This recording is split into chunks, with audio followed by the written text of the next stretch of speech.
Hi, hi everyone. So I'm just adjusting the light here so that I hope you can see me clearly and hear me clearly. So today, in our exploration of reality and in our movement from human to meta-human, I would like to use rational thought and rational logic to help you understand that rational thought can rational thought can never give us access to truth, the truth about reality, the truth about existence, the truth about knowing ourselves. In fact, rational thought leads us away from truth. And as I said, I'm going to use rational thought to dismantle the idea that rationality is the way to truth. And I'm also, before I start, I'm also going to say that I'm very grateful to all of you for tolerating my ruminations. Sometimes they seem totally off the wall, and sometimes I'm sure to many they seem irrational as well, which is totally fine with me because I'm going to dismantle for all of us the superstition that rationality is the way to truth. So I once again thank you for your indulgence, for let me ruminate and share these reflections with you. And from your feedback and our constantly going back and forth, get closer to truth. I didn't say closer to the truth. I said closer to truth. And so what is truth? What is reality? Reality is that which never goes away if you stop thinking about it. It still exists. And thinking about reality is not reality, because thinking about reality is just another thought. Okay, so now let's go to the thrust of my argument. And once again, thank you for tolerating it, and thank you for indulging me, and thank you for giving me your feedback. There are a lot of people who call this woo-woo, irrational, pseudoscience, etc., etc. But those are just words. Let's together try to dismantle untruth from truth. Okay? So let's start with what is thought? What is a thought? Where is the thought before you have it? And where does it disappear after you've experienced it? And what is the source of this entity that we call thought? What is the source of this entity that we call thought? What is the source of thought? And how is thought generated? So let's start. I think, interesting, I think. So I think is a thought too. I think is a thought too. So a thought is an interpretation of perceptual activity. That's it. Once again, a thought is the interpretation of perceptual activity. Any perceptual activity. Before I call this a book,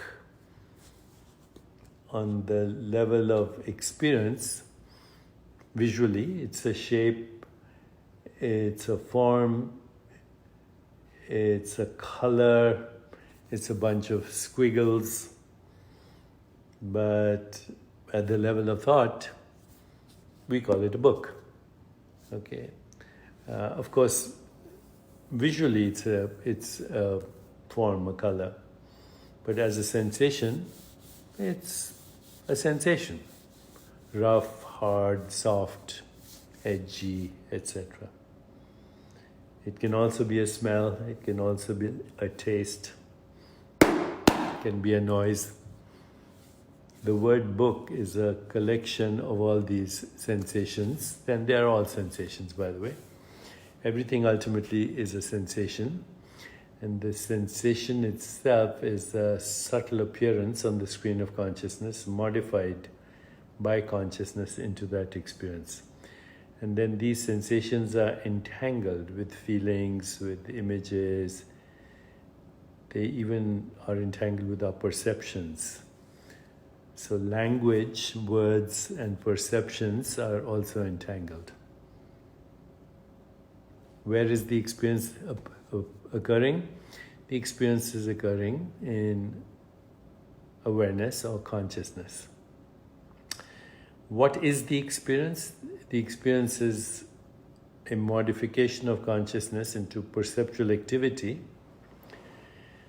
In our case, that's a human perceptual activity, a narrow band of experience within a almost infinite bands of experience. Every biological species has its own bandwidth of experience. And I've mentioned this numerous times, so I'm not going to repeat. A bat knows the world through the echo of ultrasound, a snake through the navigation of infrared, an insect with compound eyes has varying, shimmering, changing experiences of forms and colors. And in fact, today I was reading that insects with compound or multiple eyes process light much faster than you and I do as humans. So if you process light much faster, then everything is in slow motion. Have you ever wondered why it's difficult to swat a fly? And that is because what you're using as rapid movements are perceived in slow motion by the insect. And so if you had those kinds of eyes, you would be able to dodge bullets in the same way that an insect can dodge, or a fly can dodge a swatting apparatus, a fly swat, because it sees it in slow motion. So imagine if you could process light much faster, then you would see everything in slow motion. That happens in meditation and transcendence, and when the mind gets quiet. Slow motion, slow motion. Even sound starts to disappear. Everything is slow. And if you had that kind of vision, you would be able to dodge bullets. So, is motion, or the experience of motion, a reliable experience? And the answer is not. On one level, we experience motion. I move from here to here. And that, if I assume that I is inside the body, then I have moved from here to there in the theater of space-time and causality. But once I realize that the body itself is an awareness, once I realize that the body itself is an experience in awareness, that the body is not the container of awareness, because awareness cannot have a container. Being formless cannot have a container. It's neither inside nor outside. It's inside in a sense, because anything that happens inside your body that leads to discomfort, you become aware of it. You become aware of the need to defecate or urinate or or when you have discomfort, fatigue, indigestion, whatever, you become aware. So awareness obviously pervades the inside, but it also pervades the outside. Okay, if the awareness was only inside, it would not be experiencing anything outside. So awareness has no location, and the whole idea of geographical location is just an idea. You say New York City, this latitude, this longitude, on this planet, seen by biological organism called human being, who created the constructs of space and time. Geographical location. There's no such thing. Awareness has no geographical location, and actually experience has no geographical location. Where is the geographical location of the experience of the color red? Or where is the geographical location of the experience that we call beauty, or love, or fear? What is the geographical location of sound, of flavors, of textures, of sensations? In the end, everything is a sensation, and sensation by itself has no geographical location. Yes, awareness is spaceless. Elvira, you're right. Awareness is spaceless, and awareness is timeless, and awareness is formless, and it is therefore infinite.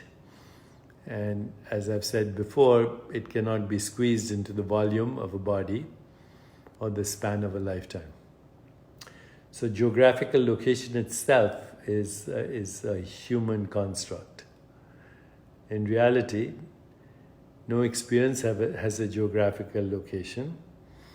Even that which you call your body doesn't have a geographical location, because the body is a changing stream of perceptual activities, and perceptual activities have no geographical location.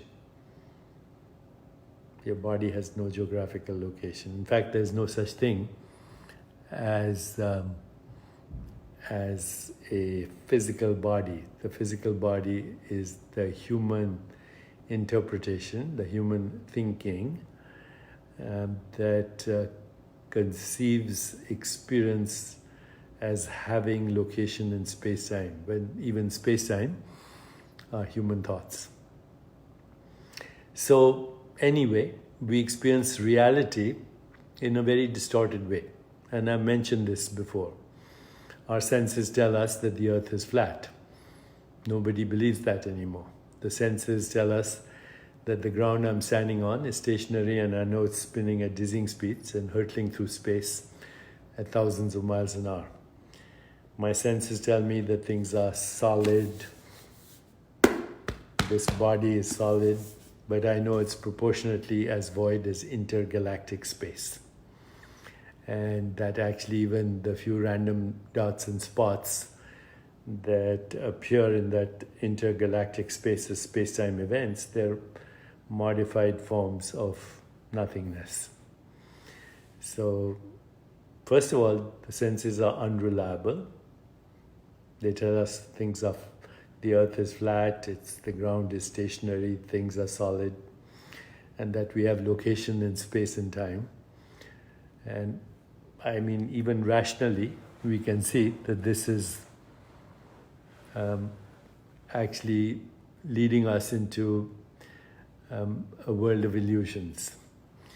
A world of illusions that are constructed in human consciousness based on human perceptual activity and the interpretation of human perceptual activity as space-time, energy, information, and matter, when in fact it is Akash Tattva, as my friend from India just said. Chittakash. Not Akash as in space-time, but Akash as the formless, inconceivable, timeless, spaceless, eternal, unfettered, free field of possibilities that gives rise to species-specific experience.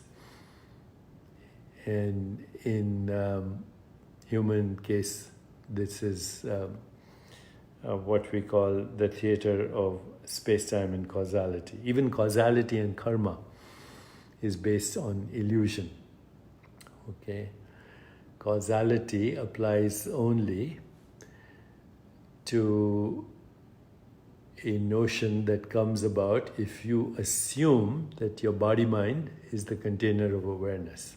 But once you realize that the body-mind itself is a changing experience in awareness, that awareness is not bound by its experiences and constructs and its imagination and its thinking, then you realize that all so-called rational thinking is actually based on perceptual artifacts which themselves are very incomplete.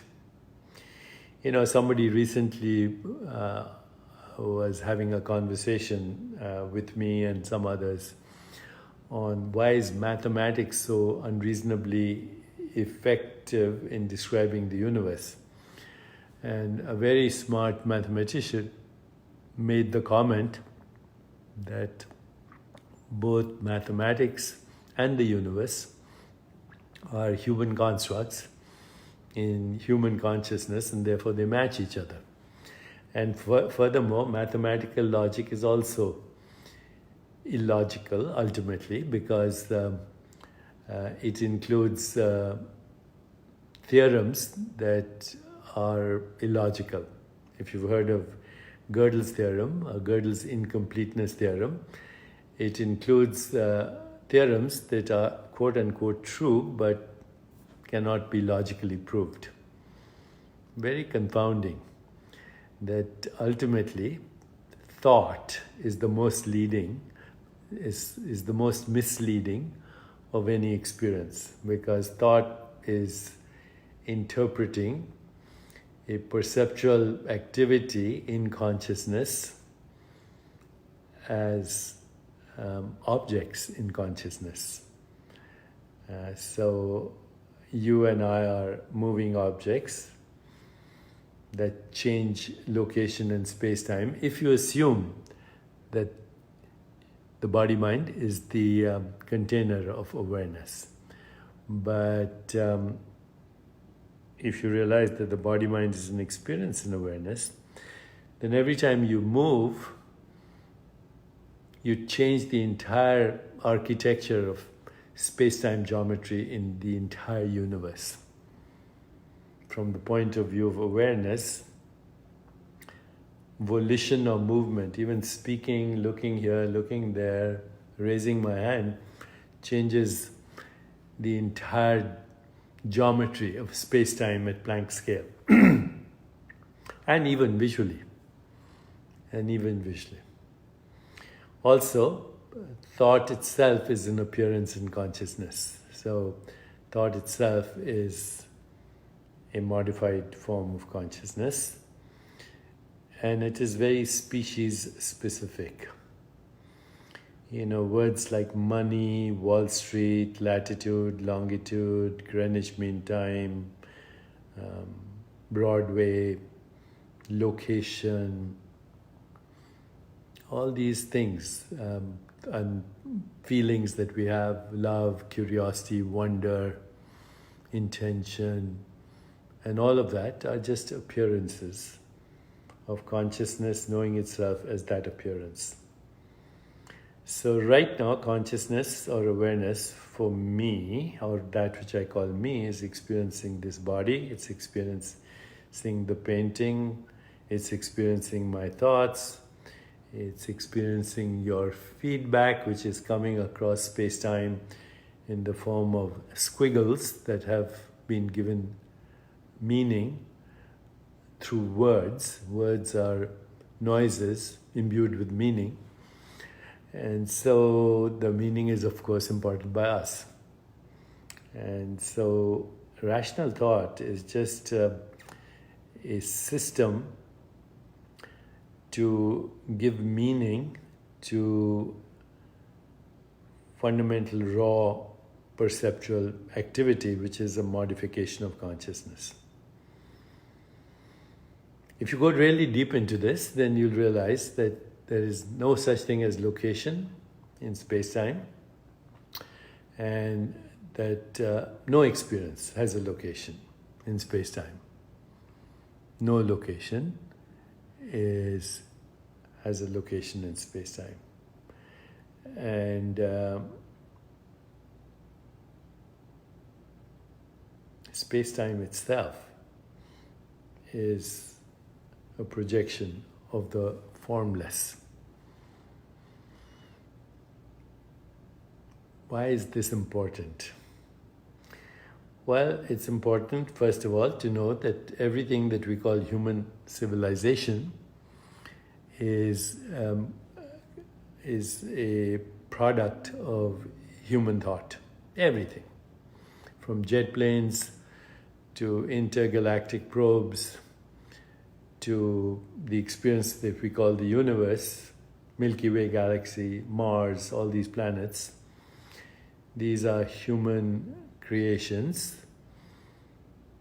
or constructs or thoughts based on an unreliable bandwidth of perceptual activity which cannot experience the whole. With bits of sensory experience, we can never experience the whole. And yet, there is only the whole, and the bits of sensory experience that are giving us the experience of what we call objects in space and time. Those very bits are themselves narrow bandwidths of activity in a consciousness which is infinite and can experience itself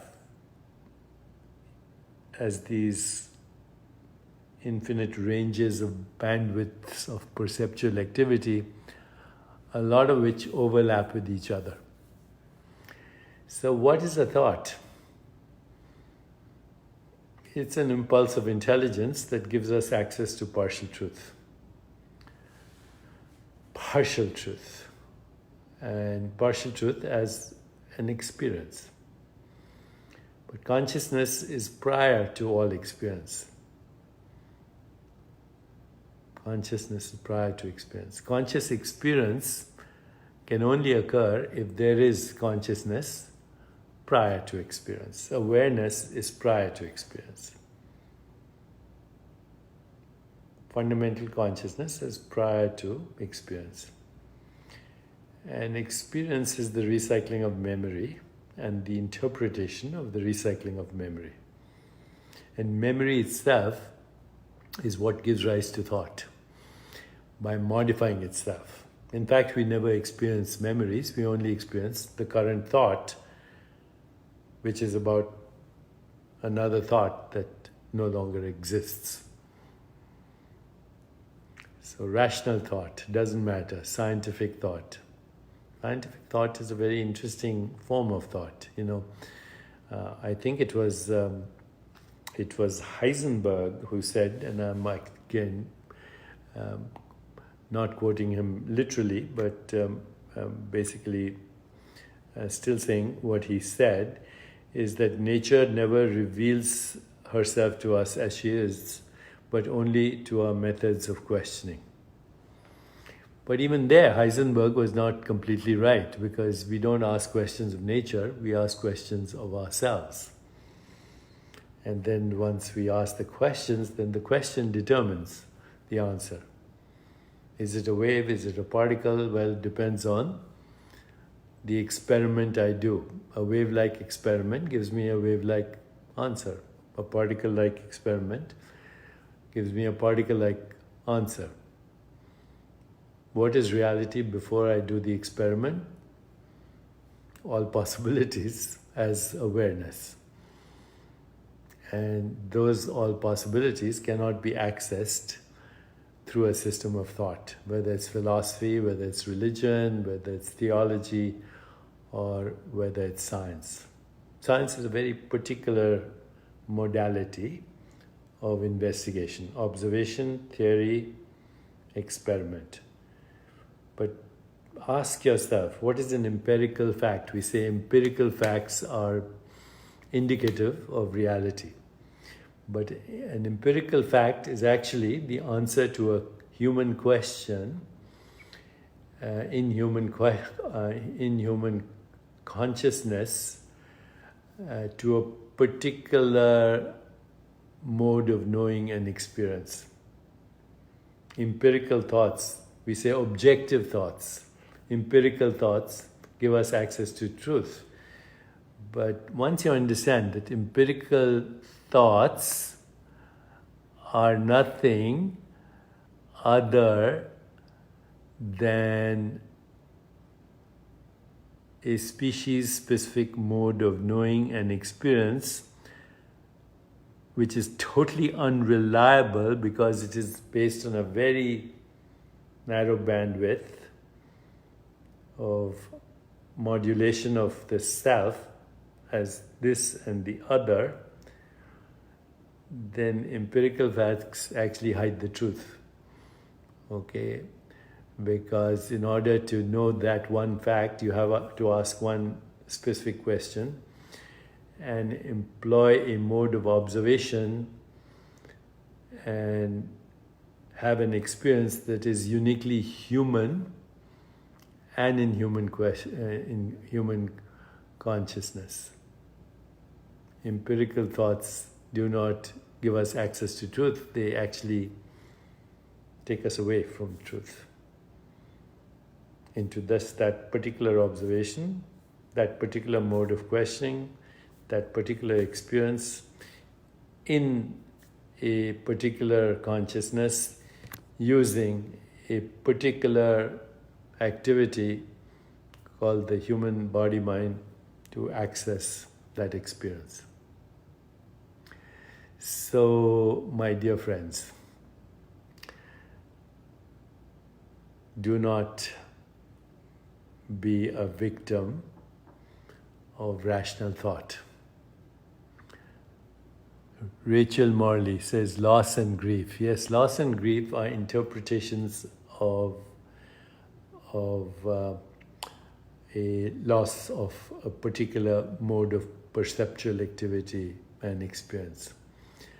When you understand realities beyond all modes of knowing and experience, then causality, space-time, agency all disappear. Everything is entangled. Aurora Carlson says, thought disguises infinity as finite. Yes. Thought, sensations, images, perceptions, feelings, memories, all finite flashes of sensation in consciousness, which is the source of all sensations. So then this brings us to meditation. Meditation allows us to go beyond rational thought. Somebody just asked, how do we go beyond rational thought? So more closer to truth than rational thought is the irrational wisdom of emotions and feelings. You know, when you feel something, you trust the irrational wisdom of the heart. Today, of course, many people are saying that the brain is not just in the skull, it's in the heart, it's in the gut, it's everywhere. Yeah. The brain is the material perceptual experience of mind. And mind in turn is the modification of consciousness. Aurora asked about love and reality. Love is reality, but only as unity consciousness. As a sentiment or emotion, it is a transient experience. But as ultimate truth, it is the deeper understanding of infinite being, knowing itself in infinite modes. And therefore love, as Tagore said, is the ultimate truth at the heart of creation. Maria Suarez. Beyond rationality, meditation is the key. Yes. So here's the way to think about it. Perception is the most misleading. Feeling, a little closer to truth. Rational thinking actually moving us away from truth. Transcending thought, going to the source, which is truth. Because the source of thought, the source of feeling, the source of imagination, the source of creativity, the source of insight, the source of intuition, the source of intention, the source of attention, the source of curiosity, the source of thought is the same, formless being. Only by having direct experience of your formless being do you have access to truth. So this was it for today. Yes, transcendence is going beyond thought. Donna, is fear rational or irrational? Fear is irrational because it comes out of the misperception of separation. That you are an alien entity in this universe, when in fact you are an activity of the entire universe. So fear is irrational. Love is also irrational, but it's truth. Fear is irrational, but it's not truth. Blaise Pascal said, the heart has reasons that reason does not know. Is science near to discover the intuitive and real behavior of heart cells? Hey, listen, science is an activity in consciousness. It's our creation.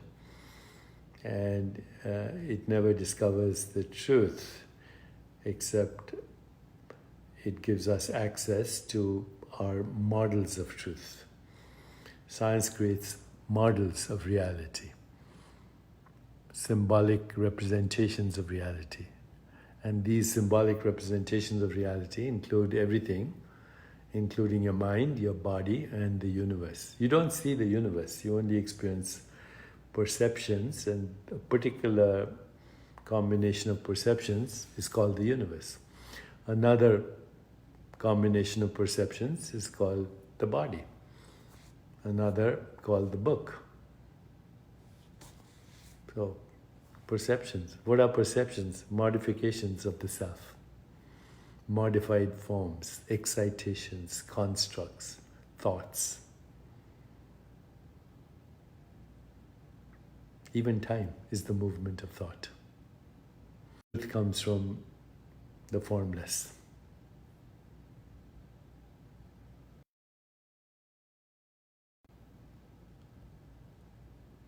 So I'm seeing a lot of you agreeing. Liz says she loved this lesson.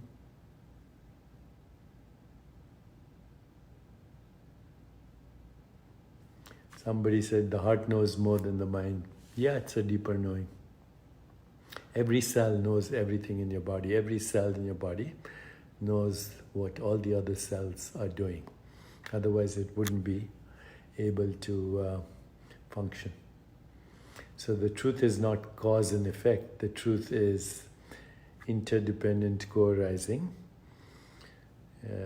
At the risk of annoying my physicist friends, fundamental reality is acausal, without cause, non-local, no location in space-time, quantum mechanical at a very deep level, interrelated and entangled. Figure that out. Okay, we'll connect again, maybe tomorrow.